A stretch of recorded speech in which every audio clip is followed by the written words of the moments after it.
Hello and welcome into Paperhats Season 3. I'm Dr. Jankovich, and in the last episode, we helped a fellow Paperhat complete his season-long project, a Mega Netherite Throne. It's honestly one of the most impressive projects here in Sylvandale and one of the most important projects in Paperhats history. Myself and alongside 5 other Paperhats here got together to form the perfect dream team and surprise Mr. Gold with an absolute load of netherite scrap.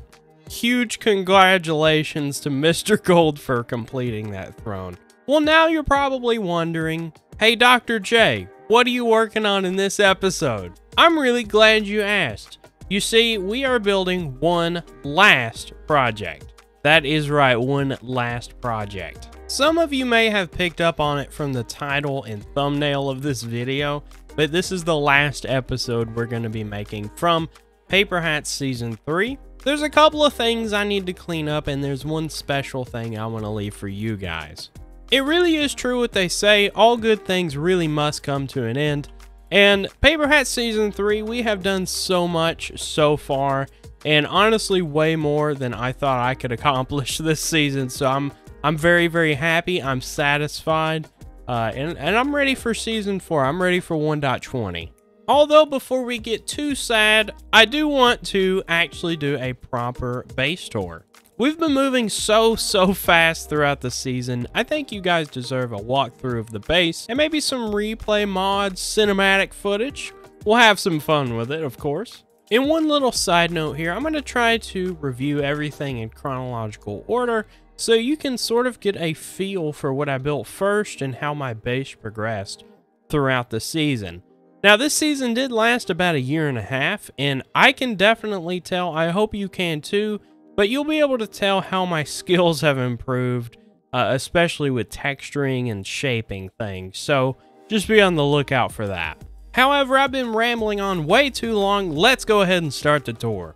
So one of the very first things that we did was clear out this cave here. We expanded it just slightly for a little bit of a workshop.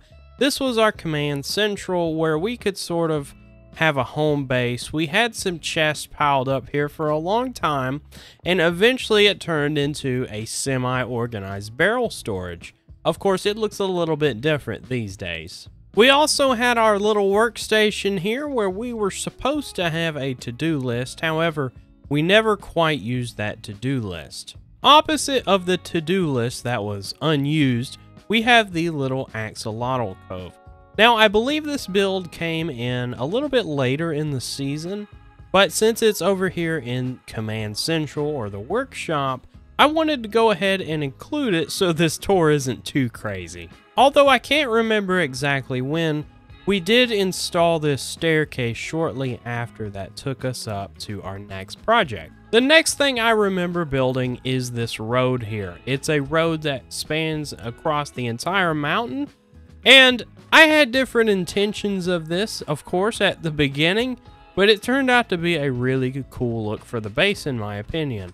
Next on the list is this chalet over here. Now, this was a special project here because I really hit the ground running in creative mode. I was really trying to design a chalet that was a lot different from my other builds. I wanted to focus on the small details, getting as many textures in there as possible, and I wanted everything just to look interesting. So when you walk in here, I tried to use some plants and things, and I really decorated the interior. I was not well versed in interiors at the time at all. Obviously, a lot could be improved here, but I'm really proud of this build with how it turned out. I learned some things from the other Paperhats, specifically how to place this really nice shrub over here with the composter and everything. I think Dakota May told me that. Walking down to the basement here, this is going to be another circumstance where we kind of have to break away from chronological order. This was very late in the season, but in the basement we installed a super smelter. I was going to have to smelt a lot of items at the time, so I figured I ought to just grind out a super smelter. We had a lot of empty space from all the mountain terraforming, so I figured this would be a great spot. I wanted to include a glass pane so you could actually see the super smelter working before your eyes. And to be honest with you, this is the most successful super smelter I've had. All my other super smelters I've ever built have not worked that great, but this one has worked perfectly from day one. I've just sent some items through and you can see the special feature of this super smelter. You can actually see your product being slid down some honey blocks here, and then it goes into these chests on the left. Right below our feet here, you may actually remember this if you're a recent viewer. This is one of the last projects we did here at the base. This was a redstone room dedicated to our good friend Glitch Intended Gaming, and it really turned out well. I like the redstone vibe, and it really goes well with the super smelter and kind of a industrial feel down here in the basement. Moving on, and I do want to mention, I was really obsessed with interesting navigation in the base this season. So I made this walk around from the basement, and it goes all the way up to the top of the road here. Next project on the list to talk about is this house here. Now this house is actually inspired by a house that I know in real life, and it really turned out great. I won't show you pictures or anything, but I can tell you it turned out pretty great. It really does resemble the real thing, in my opinion. Maybe different colors, but the shape is definitely there. I will say this build is very, very special to me, and for one reason. This was the first time I spent so much time focusing on interior. Earlier I said in the other chalet I was trying to work on my interiors. This, I would say, is the breakthrough. I really tried to not worry about making the space as big as possible. I did the B-dubs method of putting the frame of the house down and then dividing the rooms with what I call wallpaper. So I have this terracotta and mushroom stem blocks, and I just divided the whole house up into rooms. So I wanted to know where the kitchen was gonna go, the bedrooms, the extra room over here. And from there, I was able to sort of create a theme for each room and put a lot of detail into it. It turned out really, really well, and this is one of my favorite builds at the base so far. I think this was one of the builds that I'm probably going to remember forever and refer back to whenever I need to make an interior or another house. So, all in all, very, very proud of this one. Going out the back door here, we do have a really nice patio here, complete with furniture, of course. But then we built this really, really impressive bridge. Now, this bridge was a little bit later in the season, but since it was over here in between these two builds, I figured I'd go ahead and just mention it. I built this bridge because this area looked very, very empty. That's because we actually cleared out a lot of jungle. That was one of the first things we did, but you can't really call that a project in my opinion. We just cleared out a lot of building space to help out with some of the mobs that were spawning, and it looks just a little bit cleaner in my opinion. But something needed to go here, and I think this really, really nice hanging bridge was that thing that connected everything together. And then moving on, we'll be looking at these snowy peaks here. Now, I do realize that I missed a project, and that was our diamond pile stand. This was actually one of the first projects we did here, but it goes hand in hand with the snowy peaks, so I'll give that one a pass. But these snowy peaks here started out as just stone mounds. They stayed that way for most of the season, and they didn't look great at all. My intentions were to eventually make something like this, but it took me way too long just to sit down and creative and come up with a design for it. It turned out really, really well. I was really trying to work on my detail work once again, trying to add as many textures into the mix as I could. Just below the snowy peaks here, we come over here to the steak farm. This was a really, really cool project. I wanted just to relax a little bit and build a farm that was functional, but also looked very, very Minecrafty. I accomplished that, and honestly, it was one of my most viewed videos of the season. It's just a simple double cow crusher farm. You know, cow crushers are the classic. They always work great, but it's got a facade on it that looks like a cow, and it looks very, very fun, so I really enjoyed this build. Right next to it is our Mineshaft 2.0. It takes a long time to get down there, so I won't bore you with those details, but I just created a really simple entrance. And this gravel floor here, I say gravel, it looks like gravel, but it's really light gray powdered concrete. We use this area a lot just to lay down shulkers and have a place to lay out our resources whenever we had a project. It was actually very, very handy. Moving on, however, to more of the tedious builds that we had in this space is this very, very long tunnel. This tunnel goes all the way to the base of the mountain down near the mushroom forest, which we'll be looking at. This pathway here was nowhere near naturally generated, so it was one of those situations where you had to make a crude tunnel, just a 2x2 tunnel, the best you could, down to your destination, widen it from there, and then worry about texturing. I don't really like doing that stuff, it just seems tedious to me, but it paid off in the end and it looks great. Approaching the end of the path here, this is one of the most intentional things I really tried to accomplish in the build. I really wanted, as you walked at the end of this path here, it starts revealing more and more of the mushroom forest. So the first thing you notice is that brown mushroom peeking around the corner, and then you start seeing the red mushrooms in the distance.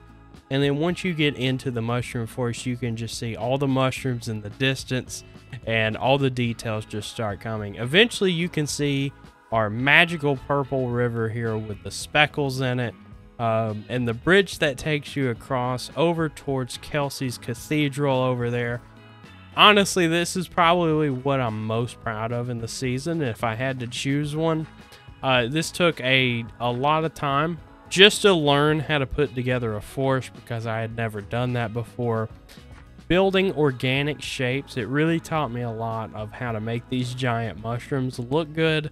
And it was just such a fun project just to sit down, grind out a forest like this, put all the detail into it, make the paths. It really taught me a lot about mega projects like this. Same with the brown mushroom side. I really tried to focus on the details, make bigger mushrooms. Honestly, the brown mushrooms are a little bit more boring, so I could get away with not putting so much color into it. And of course, I gave this side its own unique path.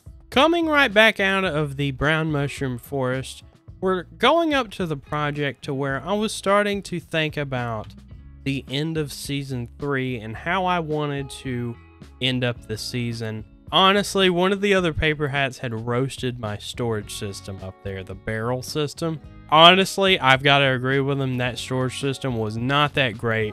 So we were planning on building a better storage system to finish up some of these mega projects. So I was sitting down trying to figure out where I wanted to put this new storage system. And there was a lot of unused land here that I could have built a pit and made a hidden underground dwarven looking storage system. And that is what we did. This looks absolutely magnificent and I am so proud of it. Someone had mentioned the idea, just mentioned the idea of digging all the way down to bedrock and making an interesting effect with the floor. Now this really stuck with me because I just couldn't shake the thought of having an epic void floor with inrods mixed in it to kind of create a galaxy effect. But we'll talk about that in just a second. We actually started with this storage system here. I knew navigation was going to be an issue because I wanted a multi-level storage system, but I also wanted some spiral staircases in here. Obviously, if I was going to make a giant spiral staircase in just one of them, it would have been really difficult to find where you needed to go. So as I was experimenting, I came up with the idea of having 2 spiral staircases. So each side takes you to different parts of the storage system, and also you have ladders on each side of the chest in all 4 sides of the storage system. So you can always find where you need to go. You can always ender pearl, climb a ladder, climb some stairs, go down some stairs, wherever you need to go. And special mention, I did not do all the greenery. Dakota May actually came over and put all these potted plants and things around because she felt like there was a severe lack of plants around here, which there was. I will give her that, and it looks great. I can't quite remember how many items this storage system sorts, but it's a lot, and it all starts up there. From up there, you can just load in shulkers. It will unload those shulkers for you, save those shulkers, and then start sorting all these items that we have set here. And finally, we make it back down to the Galaxy Pit. Now, if you're a longtime viewer of Dr. Jankovich or Chris and Casey, that was my former YouTube channel name, you may know that Endermen are actually my favorite mobs in the game. So, when I was coming up with the idea of the void floor here, I also had ideas of making like an Enderman shrine. So, I wanted to build these giant Endermen here just as a tribute to the End Dimension, my favorite dimension in all Enderman kind. But this void floor really turned out great. So the way I made this floor was I dug it all the way down to bedrock with the help of TNT duping, of course. And then I placed a layer of glass, made sure there were 3 layers of air blocks, and then placed another layer of glass, and so on. Every so often I would mix in a few end rods, and it turned out to have the really great effect of the closer end rods you can see really, really well, and the end rods that are buried behind a lot of layers, you can just barely see those. They're like little twinkling stars. And of course we put a beacon all the way at the bottom just to give us haste 2 or whatever we need at the time. But moving on, you may have noticed this little tear in the wall. This is because there was actually a lush cave hidden behind this pit here. We uncovered it when we were digging this pit out, and everybody wanted to save this lush cave. So what we did was put a tear in the wall here, and we built this axolotl grotto with no actual axolotls in it. Maybe we'll put a few in there since it's the last episode. But we put some azalea trees, we cleaned up the hanging bushes up there, and we just gave this a really cool aesthetic. And I'll tell you, all of my interesting navigation skills that I've been learning the entire season really came to a head here. Because you can't just have the entrance and exit at the bottom of a strange void. So I created this really, really nice staircase that takes you all the way around the room. You can turn around and get one last peek of the lush cave before you leave. And then there is a tunnel similar to the one up top that takes you all the way back up. It takes a few moments, but eventually you get to the end of the path here and you end right back up at the brown mushroom forest. We made it through that tour, and there's only one thing that I missed, I think. I'm sure I'll think of more as soon as the cameras turn off. But actually, this creeper face behind me. This was a prank done by Dan the Noodle Man and Takotame. They put this creeper face up here, and they had TNT exploding behind it. No damage, of course. The TNT was just being thrown into water. But it was a nice scare for me because I didn't know if things were getting damaged. But it turns out they're very, very nice people, and I decided to keep it because it looked very Minecrafty and really fit the base, in my opinion. And honestly, if I forgot anything, I have no idea what I forgot. Don't worry, there will be a world download, of course, as is with the end of every season. You can find on paperhatssmp.com, and you can find all the world downloads there. Shortly after we all wrap up this season, I'll be able to trim that world, get it ready for download. So you can look forward to that. But I did mention we have one last project of the season here, and we're going to make good on that. That is right, the tallest point of the mountain here, the very end of the road. We did not give this place the love that it deserved this season. I kind of regret that, but it's the perfect opportunity to build something for you guys. Look at this view, all the jungle, the coral reef, little bit of desert over there. It's a really nice view, and we're gonna make something a little bit fun here.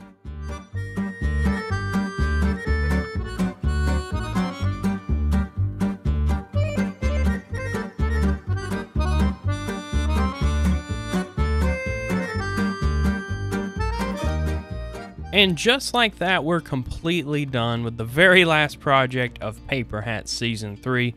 This is arguably the most neglected part of my base, so I'm glad I was able to put something there in the end. But yes, all I needed to do was provide a place to keep my last inventory and my last ender chest here, because like I said before, I think, earlier in this episode, this world will be ready for download very, very soon. Just go on over to the Paperhats website.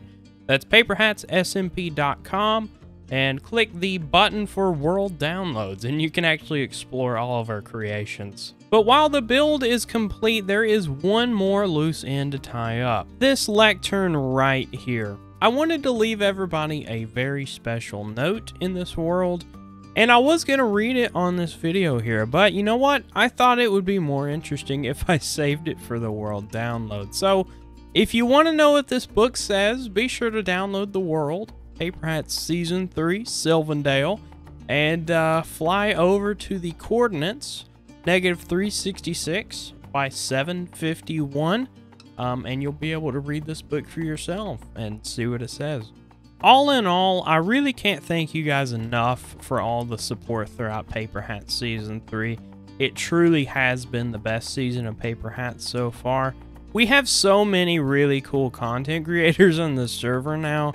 And honestly, personally, this has felt like the first season where Paperhats has been really, really smooth and everything has pretty much gone to plan. I'm really, really excited for Season 4. We have most of it planned out already, and I can tell you it is definitely going to be better than Season 3. So if this season was so good, just imagine what Season 4 will be like. Guys, thank you so much for all of the support again. And I will see you in Season 4 of Paperhats.